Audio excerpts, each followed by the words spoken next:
Assalamualaikum warahmatullahi wabarakatuh. Sobat produksi, salam sejahtera buat kita semua. Kembali lagi di channel kami J15 Production.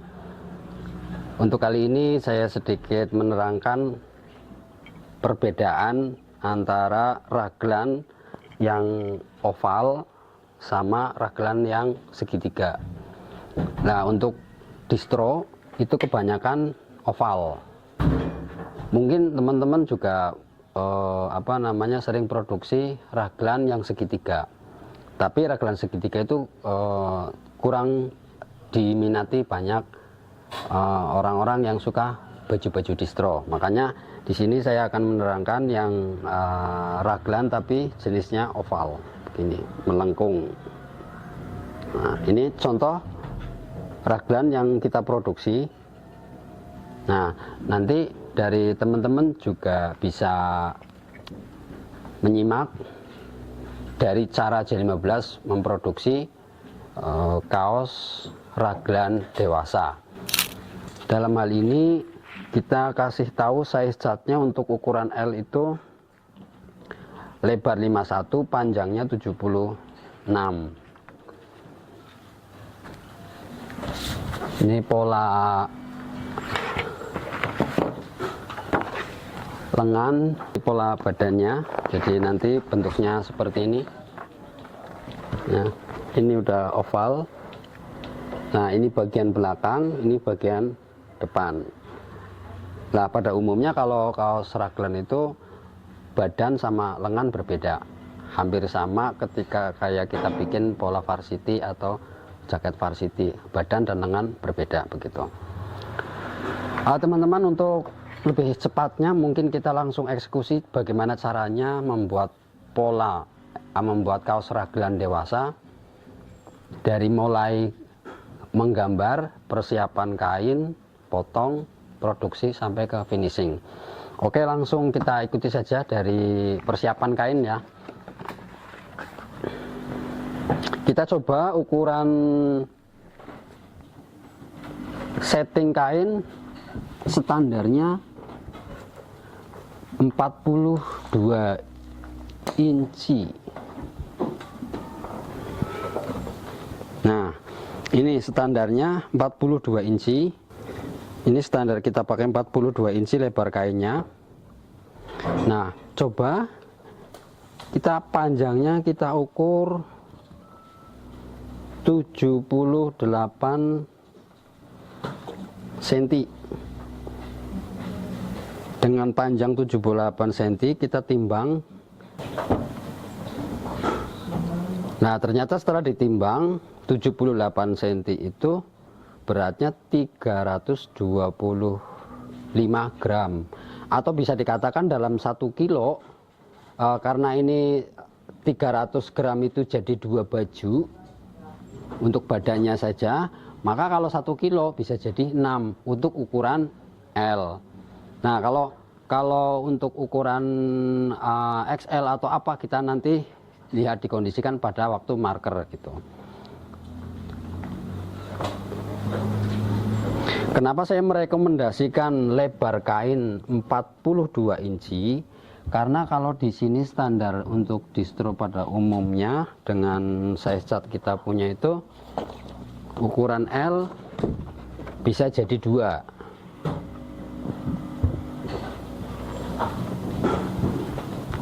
Nah, berarti pemakaian untuk kaos raglan yang khususnya yang dewasa itu dengan size chart yang kita miliki 1 kilo bisa jadi 6 baju. Ukurannya L. Kita marker saja.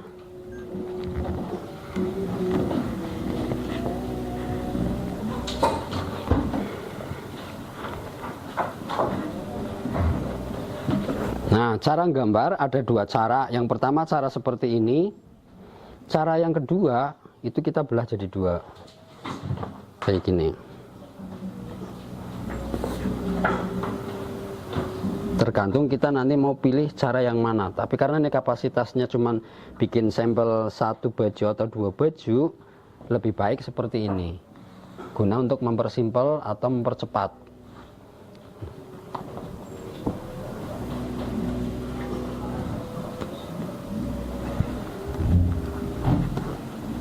Nah, di sini kameramen agak lebih dekat sedikit. Ketika kita motong badan depan, kita tinggal coak bagian yang depan saja kayak gini. Di sini ada tanda bahwa ini nanti tembusnya ke depan. Nah, hasilnya seperti ini. Perbedaannya kalau cara motong seperti ini kita nggak harus belah. Tapi kalau direbahkan kayak gini, nanti kita harus belah di bagian pinggirnya. Sini dan sini harus dibelah. Tapi kalau sistemnya seperti ini, kita nggak perlu belah lagi. Kita buktikan.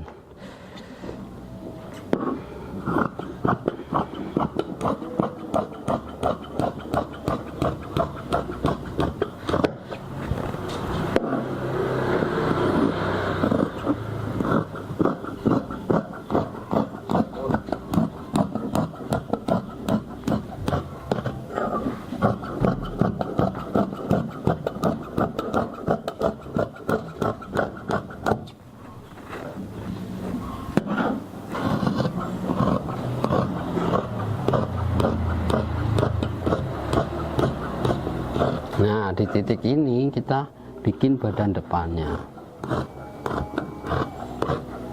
Nah, secara tidak langsung kalau sistem marker seperti ini kita dibuka. Nah, sudah jadi badan depan. Jadi kita nggak perlu belah. Begitupun yang ini, bagian badan belakang, tinggal kita buka seperti itu. Jadi badan depan 2, belakang 2. 325 gram jadi 2 baju, artinya 1 kilo bisa jadi 6 baju untuk badan saja. Oke, kita lanjut ke bagian lengan.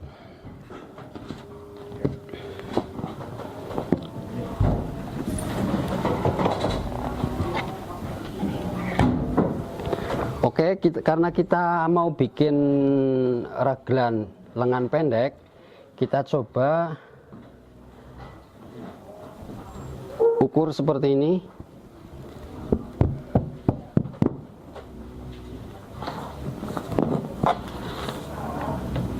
Kurang lebih 45 cm, 45 cm panjangnya. Kalau lebarnya masih sama seperti tadi, setting lebar 42. Karena kita berpatokan yang 42 inci. Nih, coba kita timbang.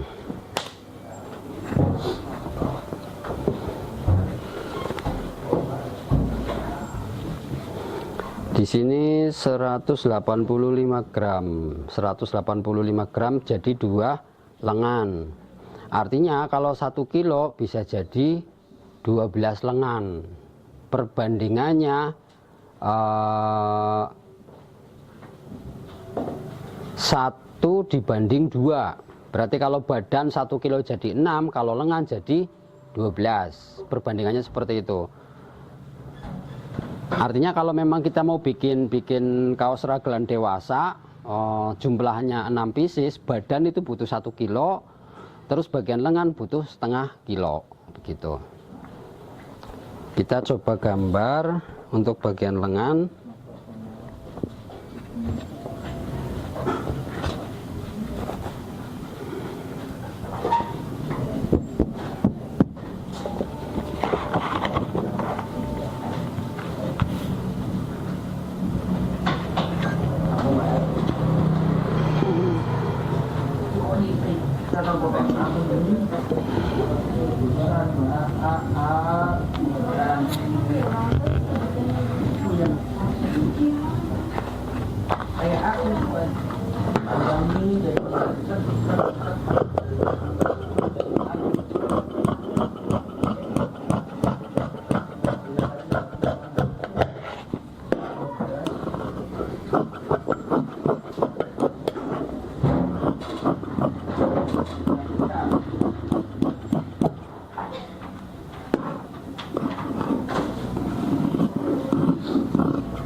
Oke, ini sudah jadi 2, 1, 2, jadi 2 baju ya untuk lengannya. Yang selanjutnya kita potong rib, karena ini lengannya warna navy, ribnya pakai navy.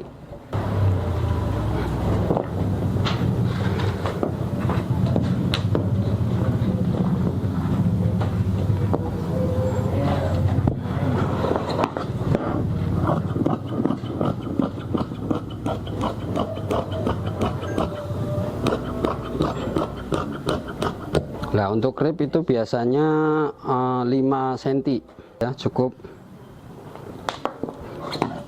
Kita potong 1 baris.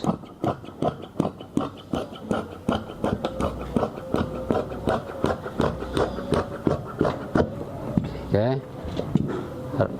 ribnya sudah.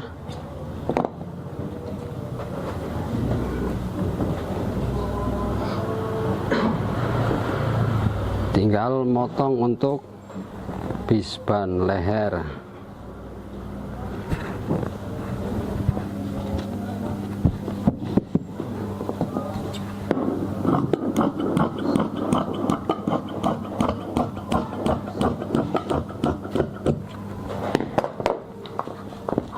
Untuk bisban leher itu kita potong 2,2 atau 22 mili.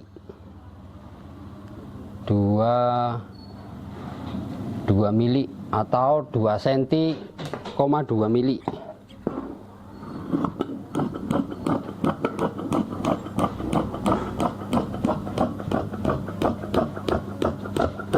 Nah, satu lonjong saja kita udah cukup ya untuk 2 baju. Oke, itu baru kita proses pemotongan kain badan sama lengan. Oke, kita lanjut ke produksi. Kita ikuti terus video-videonya biar bagi yang pemula bisa mengikuti jejak ini, biar tahu caranya membuat kaos raglan.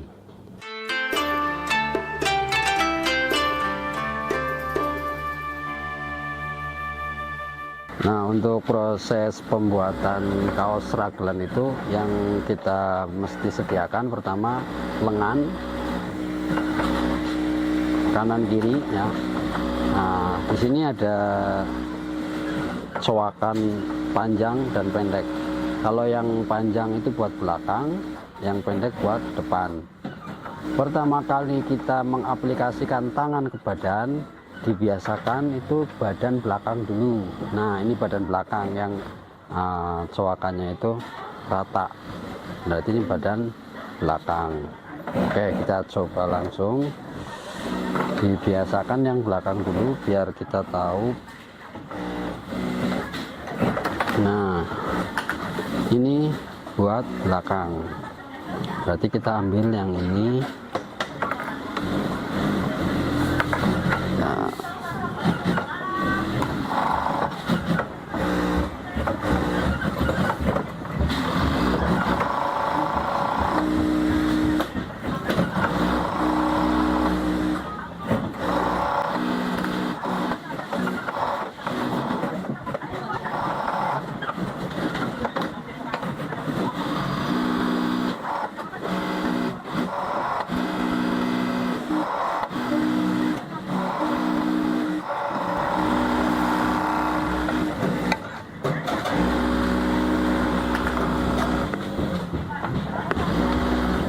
Setelah badan belakang sudah terpasang, kita tinggal di badan depan. Nah, caranya kayak gini. Ini bagian depan.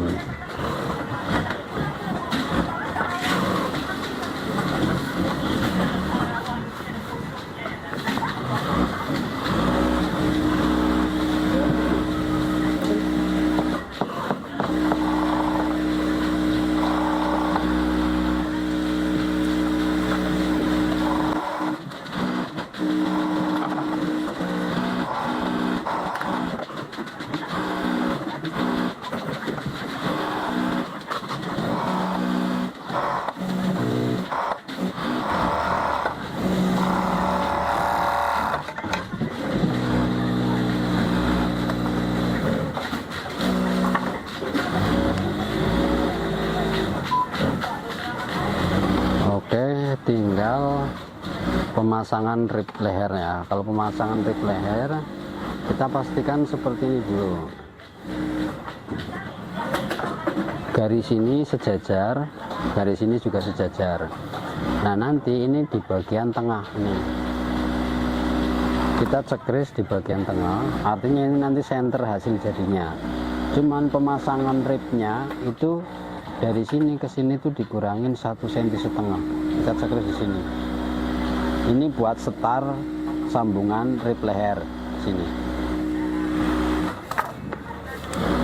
Untuk rib leher, karena ini ribnya spandek, rib kan ada dua, rib yang biasa sama rib spandek. Nah ini rib spandek dia lebih lentur. Nah, kalau lebih lentur saya biasanya di 8 inci untuk ukuran L, 8 inci. Karena nanti kalau misalkan ini 7,5, dia di bagian leher nanti akan ngerut banget. Makanya saya di sini kasih 8 inci untuk ukuran L. 8 inci itu udah dikali 2 ya, ini kali 2 gitu.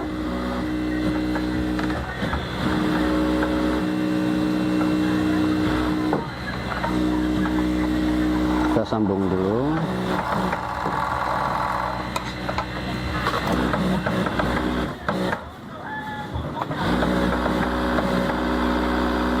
Nah di sini tadi yang bagian cekrisan. Nah di sini nih.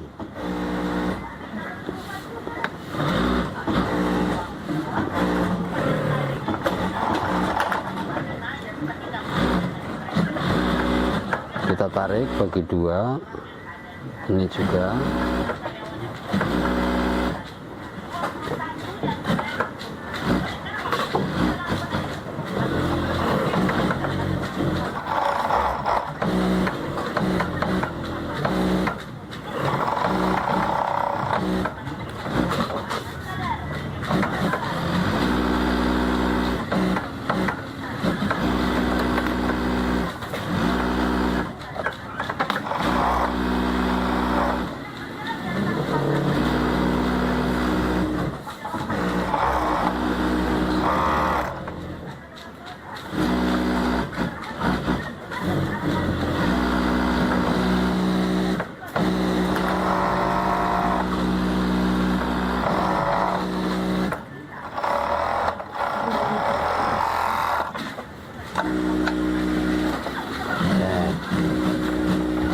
Kita buka dulu.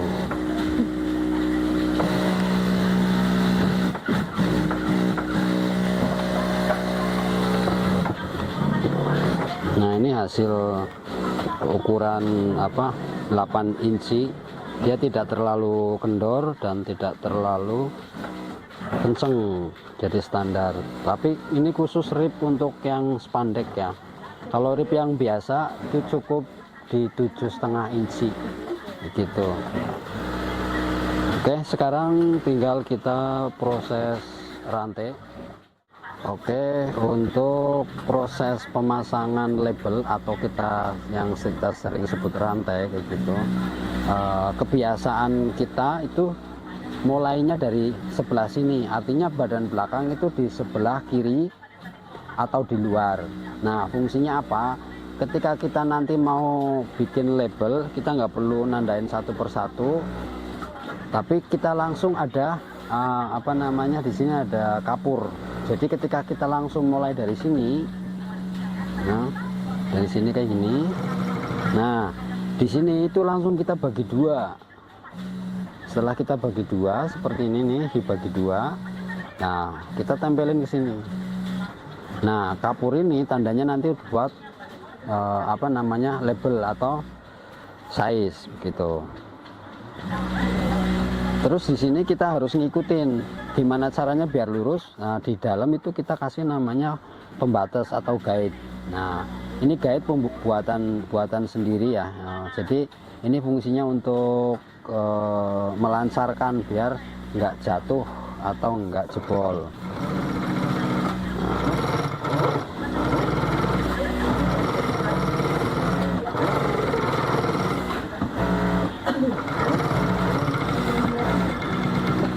Di sini seperti yang tadi saya bilang bahwa kapur ini udah di posisi tengah. Jadi kita harus nggak harus nandain dari atau dicekris, tapi cukup di seperti ini.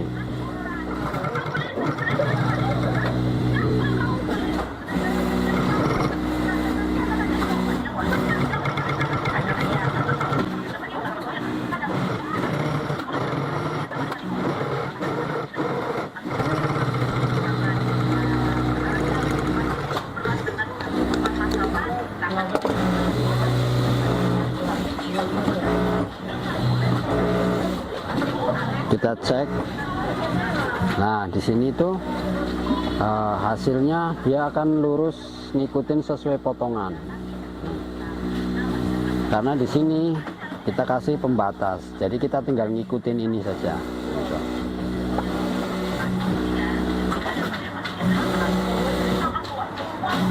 Oke, kurang lebih seperti ini hasilnya. Setelah kita rantai, kita baru samping. Kita lanjut ke proses berikutnya, yaitu obras bagian samping.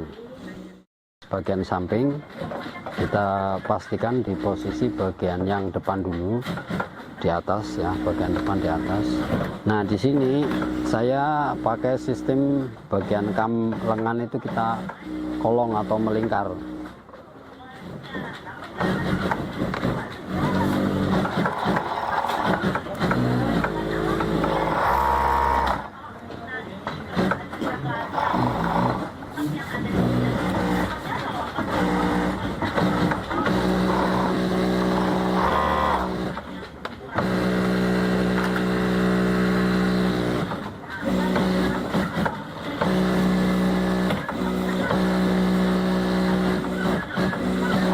Nah, di sini ya, kadang banyak pertanyaan juga, kenapa kain combat, terutama yang 30S, di sini tuh melintir dan susah diobras. Sebenarnya kuncinya gampang.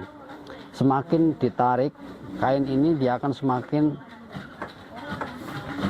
melintir tuh. Makanya kalau bisa biar nggak melintir, berarti di posisi ini jangan sampai ditarik, harus rileks. Nah, rileksnya seperti ini. Nah, jadi ini fungsi tangan ini fungsinya untuk merelekkan biar nggak melintir. Nah, tuh kan nggak melintir. Gitu. Baru di bagian belakang. Di bagian belakang ini yang kita nanti akan kasih washing label.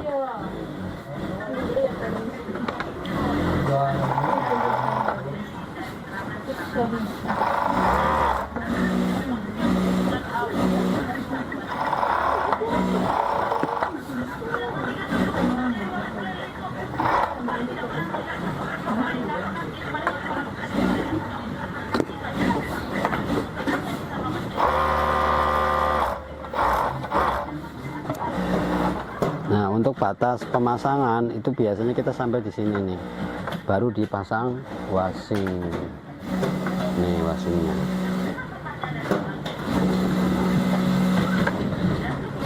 Nah, di sini ada tulisannya nih,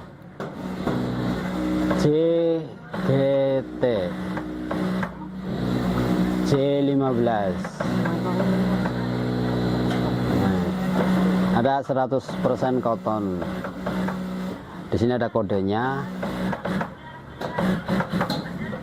J15, ada tulisan 05 28 2015 Made in Indonesia. Jadi walaupun kita kaos polos, kita punya washing label sendiri, ciri khasnya yaitu di sini ada kode J15-nya nih di sini nih. Nih, kecil. Oke. Kita lanjutkan.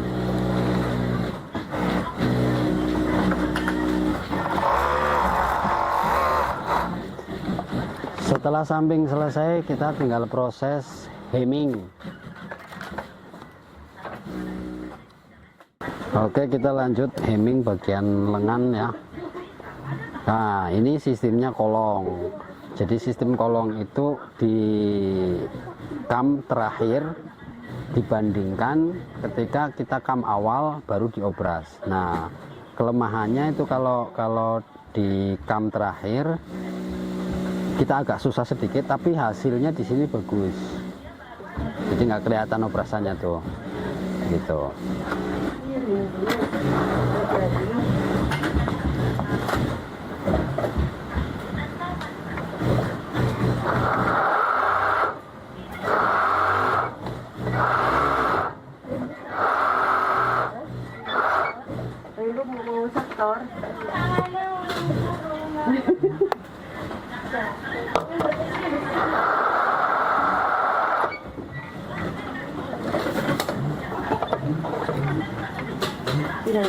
Ini kelebihan dari hemming terakhir atau kam terakhir itu kayak gini, hasilnya rapih, halus.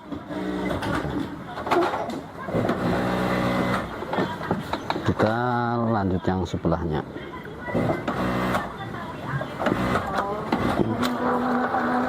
Iya.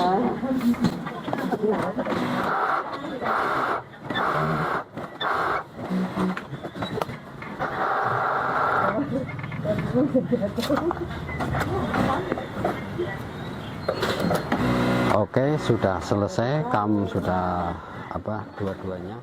Oke, untuk teknik ini teknik yang biasa ya, bukan teknik melingkar, tapi saya menggunakan teknik yang biasa.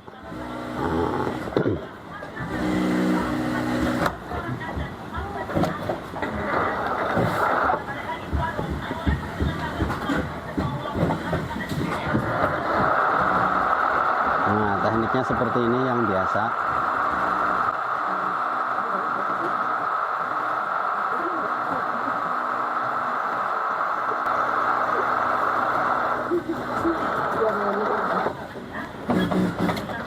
Jadi walaupun sama-sama satu jalan, cuman teknik yang berbeda. Ini nggak dibalik gitu.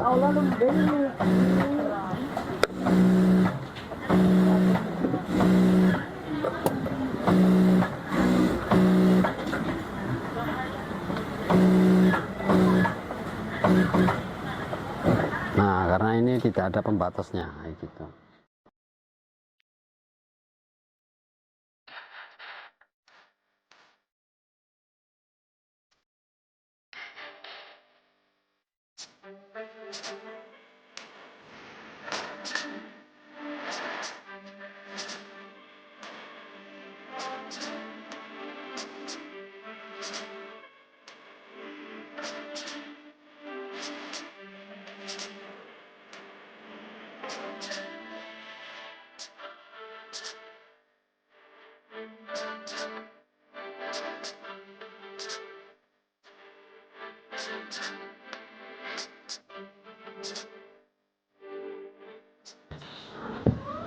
Sobat produksi, demikianlah proses dari awal sampai terbentuklah kaos raglan dewasa ya, seperti ini. Dari keistimewaan pola raglan ini berbentuknya oval, kita bisa lihat di seperti ini nih. Nah, yang paling terpenting untuk rantai, untuk rantai jenis raglan ini memang sangat sensitif. Artinya ketika kita tidak hati-hati, di sini nanti akan terlihat jelek gitu. Nah, ini kan halus, jangan sampai kerut, jangan sampai jeblos, jangan sampai naik juga. Nah, makanya di sini itu perlu pembatas yang tadi saya kasih keterangan di videonya, bahwa rantai bagian raglan itu karena dia melengkung, maka harus hati-hati, beda dengan oblong. Bagaimana dengan teman-teman? Apakah minat dengan produk raglan yang oval, atau memang tetap di posisi suka dengan raglan yang segitiga? Nah, itu terserah pada teman-teman semua. Nah, yang sekarang kalau memang teman-teman mau untuk memperbaiki produk yang lebih bagus, saya sarankan membuat brand atau membuat produk khususnya yang raglan itu yang oval, biar kelihatan mewah dan kelihatan elegan gitu. Nah, ini hanya proses satu pieces saja atau pembuatan sampel saja. Nanti ketika mau produk massal, kita harus tahu bagaimana caranya menyusun dari mulai tangan, badan, ukuran, warna dan lain-lain. Kita harus perhatikan. Makanya di sini saya bisa kasih contoh seperti ini, ikatan-ikatan yang seperti ini. Ini ada warna biru, warna hijau, warna hitam, masing-masing ada tiket. Silakan coba dicek di situ, ada tiketnya, ada ukuran, warna, jenis potongan, model, tanggal pemotongan dan lain-lain kayak gitu. Jadi nanti suatu saat ada kekeliruan di produksinya, kita bisa melacak ini yang motong siapa, terus dipotong kapan, kesalahannya di mana dan lain-lain. Itulah yang menjadikan kita lebih baik lagi ketika hal yang terkecil kita bisa mengatasinya, kita bisa mengantisipasi, jangan sampai terjadi kesalahan yang secara fatal atau secara massal. Bayangkan kalau kita ada kesalahan untuk tumpukan sebegitu banyaknya, maka pasti ada kerugian. Maka dari itu saya berharap pada teman-teman semua, mari kita belajar untuk lebih baik lagi bahwa kita melakukan perbaikan itu bukan hanya sekali dua kali, tapi berkali-kali. Jangan lupa untuk selalu mendukung channel kita biar terus berkembang. Silahkan bagi teman-teman yang mau custom atau mau minta video-video yang memang kalian perlukan, silahkan komen di bawah biar kita nanti dibuatkan di video-video berikutnya. Ada beberapa hal yang memang perlu kita buatkan. Contoh, ada sebagian yang minta dibuatkan pola kaos tank top. Nah, kita belum sempat ke arah itu, tapi kita pasti agendakan. Nah, untuk saat ini kita membuat konten yaitu pembuatan kaos ragelan dewasa. Begitu saja dari saya, terima kasih. Assalamualaikum warahmatullahi wabarakatuh.